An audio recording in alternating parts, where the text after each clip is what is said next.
In today's episode, we will be finishing our metal and tools production, finally creating some new clothes to keep everybody warm, and then selling our clothes in the updated market. Sit back, relax, and enjoy. Good day, ladies and gentlemen. My name is Rolo, and welcome back to Foundation. So in our previous episode, we finally built our small little military encampment, got some people trained, and they started to patrol our little closed area. We expanded on our little metal production area here, which we will start moving into creating some tools, which we will then sell, which I think is going to be a very, very decent benefit for us. And then also we made some changes here to get some stone cutters to really work as intended and expand that a little bit. Yeah, so far all seems to be good. All seems to be going really well. So for today we want to, let's just start the game. So we want to finish off this little area over here so that we can produce enough metal. I think we already have quite a decent backlog of iron ore, which is really, really fantastic. We have a positive balance coming in. We are starting to build our charcoal huts and everything that we need to really expand on building some tools. And then I do believe also we've started to really make the weavers work here as well. We have quite a decent amount of cloth. So from wool we converted to cloth and so forth. So we have 3 weavers huts. Then I think the only part that's left is building some tailor workshops, because you need to start selling those common clothes. But we do have enough wool that comes in for catering for all of that, so I don't really have to stress about that. One thing that we also need to start thinking about is military missions. Just want to see if I have newcomers. Yes, we do. So military missions will be very, very important soon, and we get some additional loot and splendor from doing military missions, especially when it comes to our our kingdom influence, I believe. So if we look at our kingdom influence, we do have some areas that we can expand upon, and this will allow us to then also get some more heavy fortifications that we will definitely need a bit later. So yeah, we'll start focusing on that, and as soon as we get our bailiff ready to do expansion on the mountain ranges here, to start looking at the resources here, we can also look at for gold and some gems. And maybe look at building some or getting some luxury items. But that is definitely going to be a bit in the future. So for now, I just want us to have a very decent and solid base that we can work from. Especially when it comes to food production, making sure that all of that is sorted, because that will become a bit of a problem later on. So especially with having more wheat fields. So yeah, we'll see where we get today. So for now, I want us to focus on our little metal production area. So we are building our smelters, which is one of the more core parts. And one thing that I want to just keep an eye out is to see if these charcoal huts actually cut down the trees around them, and if they use wood that is stored any other place. So what I want to do is actually I need to build another warehouse. And this warehouse will specifically be for maybe storing some wood. But if you look at the actual the description, it cuts trees and produces coal. So I believe wood cutting is the area that we need to define. And from that we need to then build a forester. So yeah, we'll see how it goes. So I'm going to add this little area here. And as soon as I get someone that is free, we will then assign them to this charcoal hut to see what we can do.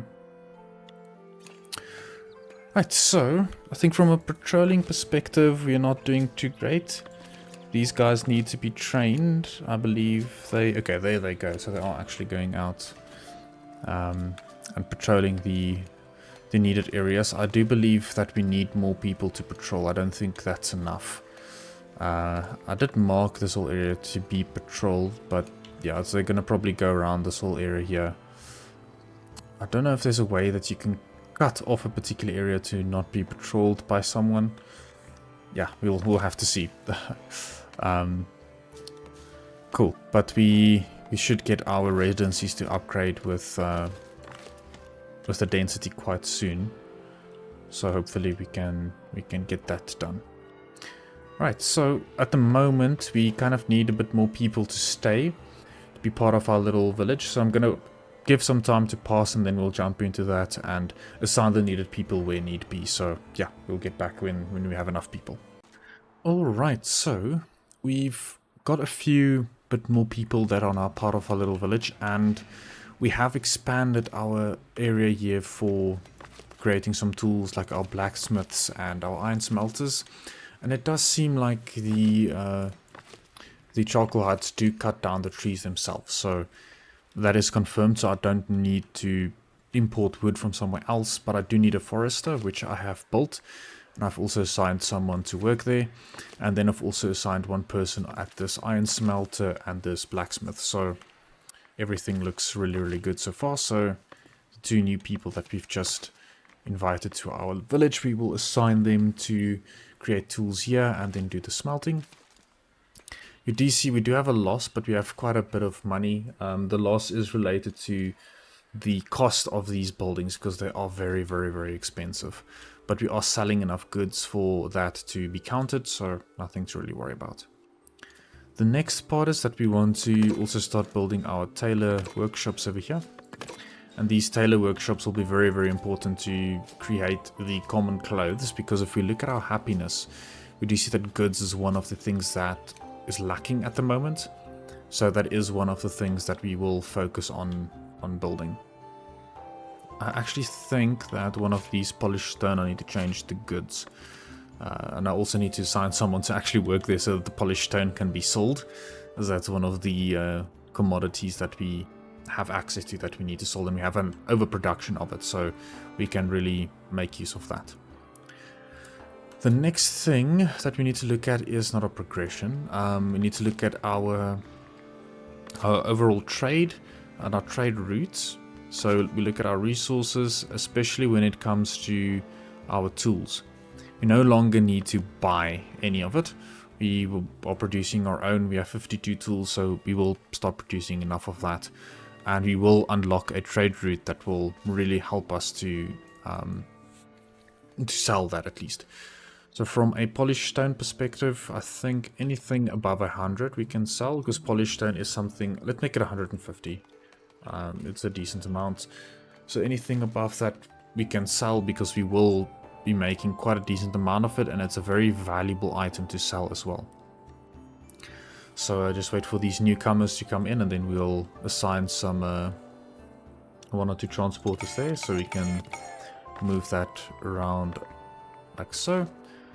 So I'm going to do that, and then those last 2 I will assign to this weaver's hut. Then we have enough weavers here to produce a lot of cloth.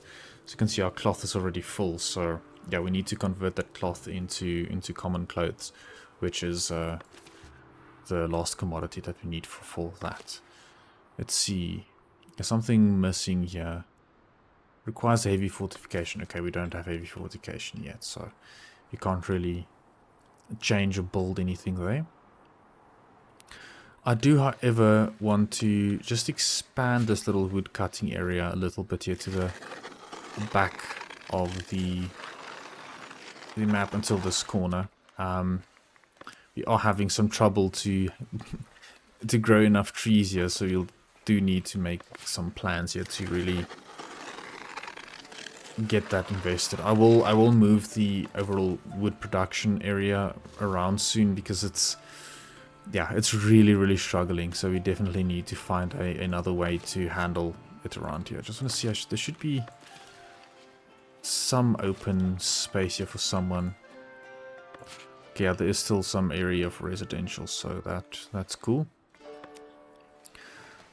So let's see, this guy should start moving the polished stone. At least we can see they are moving it already. That's fantastic. So we can produce more polished stone, and then that will be sold when the trader comes along. So that's perfect. We already have 100 there. Yeah, no, we are sorted. Awesome.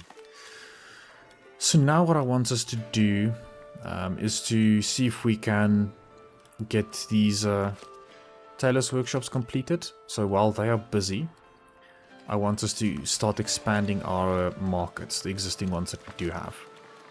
So what we're going to do is that we are going to edit it. And we are going to... don't I have it unlocked? Market stalls. I don't have it unlocked just yet. Okay, now that's something that we need to unlock. So that's going to be the goods market. There we go, we've unlocked that. And also edicts. That's another part that we haven't really looked at all, is edicts. I think we can look at that just now as well. So we now have the availability to expand our... just want to slow down the time a little bit. So we have the ability to now expand our little markets to start adding good stalls. So for this market, I believe we can add it to the side over here. I'll turn it this way around. There we go. And let's add a secondary good stall on this side as well. And then since those are green, I'm going to make the good stalls blue. There we go.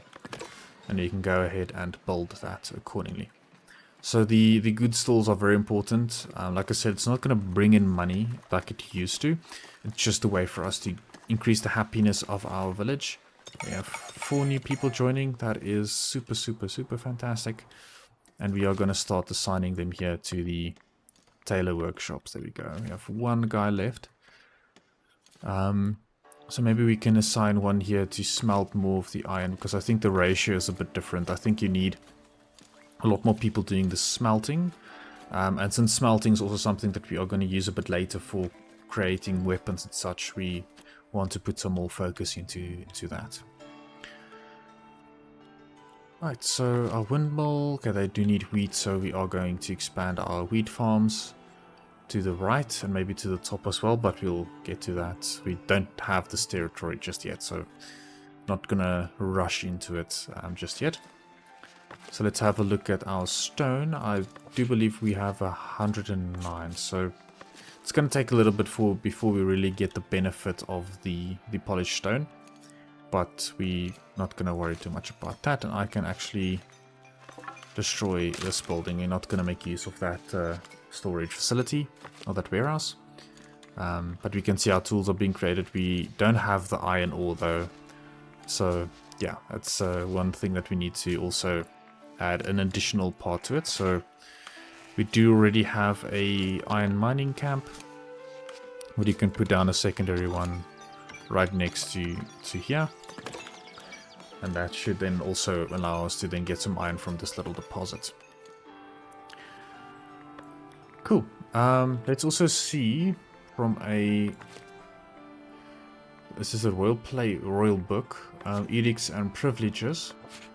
Look at a few edicts that we can actually enable, which is very, very important. So we have this one to say that it decreases the cost of every mandate and the time. We also have this one that yields of stone, etc. is a lot higher, but it has a negative effect on our food production. So that is something that we need to consider. Then upkeep of production building pots are decreased by 50%. That's a very, very decent one. And then refund 50% of tools. And trade quantity bonus of 80% from village with clergy kingdom and allegiance. Trade bonus, okay. Okay, that's not one that I want. So I think the production cost is very, very important, because that is one of our biggest expenditures, is the upkeep. And then we can also see if there's a privilege that we can assign. So trade bonus from the village with a labor allegiance. So labor buildings upkeep reduced by 25%. Newcomers ignore the happiness factor. You can have 1 more concurring taxes without penalties. The residential taxation happiness effect is decreased by 25%, and every time we trade with a village of labor allegiance, you gain 1 influence with its estate. I don't think influence is really a problem for us. I think one is really to increase the happiness or decrease the happiness of increased taxes. I think that's really, really cool and really important. So yeah, we've unlocked that. So I think we are satisfied with what we have at the moment. And I do believe our upkeep should go down quite a decent amount. Awesome. We have more people joining, so we should now have a secondary tailor's workshop available for us. So we're going to assign those 3 people to work at the tailor workshop. And then also, I think we have 1 spot left here for the secondary blacksmith. Or iron smelter, sorry, not blacksmith. So you're all A-okay there. And yeah, I think we have all of the people assigned. Everything seems to be in good order. And I also see our markets here have been completed. So we can now also then assign the common clothes as a resource that we will have for these markets. So that's perfectly great. Now the other part. We now have the influences. I think the one here is influence on the labor estate. So that's just to get some labor influence here. I don't want to do that just yet. I want to start doing some prospecting. So we have options of these 2. So let's take the closer one, and that's going to be a mineral deposit. So we're going to prospect the mineral deposits, and soon we will start getting something from that mineral deposit and build the mine on top of that, which is going to be super, super cool. Alright, so let's see, we should have produced some clothes as of now. We have, that's fantastic. So we will just keep on expanding the clothes production. I think for now we will be happy for a little bit, and then we'll see where we can fit in more buildings. I think from a actual mining perspective and getting some tools, etc., we are in a very good spot, so I'm very, very happy. So yeah, I'm going to close the episode off there. Thank you very much for watching. I do appreciate every single one of you, and I will see you guys in the next one. Cheers.